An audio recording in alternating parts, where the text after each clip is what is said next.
একসঙ্গে তিনটি নিঃশ্বাস বন্ধ হয়ে গেছে আজ।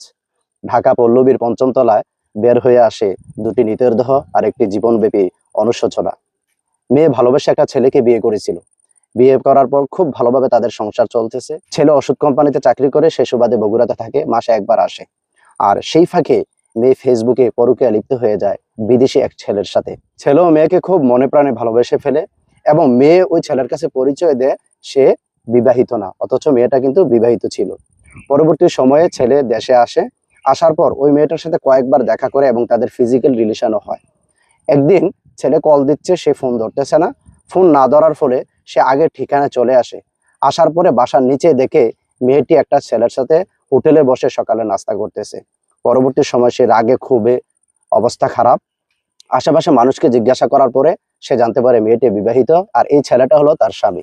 পরবর্তী সময়ে সে ভালোবাসার বহিঃপ্রকাশ বোঝে না বল, সে ক্ষিপ্ত হয়ে বাসা থেকে দুটি ছুরি নিয়ে পঞ্চম তলায় গিয়ে তাদের দুজনকে কুপিয়ে হত্যা করে। এক কাপ চায়ের মতো যখন ভালোবাসা ঠান্ডা হয়ে যায়, তখনই তা বিষ হয়ে যায়। আর সেই বিষের বলি আজ তিনটা জীবন, দুটি নিতর দেহ আর একটি হলো জীবনব্যাপী অনুশোচনা। একটি মিথ্যা সম্পর্ক আর ছলকলায় তিনটি পরিবার আজ বোবা। এই ঘটনা কেবল প্রেম গঠিত নয়, এটা সততার অভাব, আবেগের অন্ধত্ব আর সম্পর্কের দায়িত্ব শূন্যতার এক রক্তমাখা দলিল।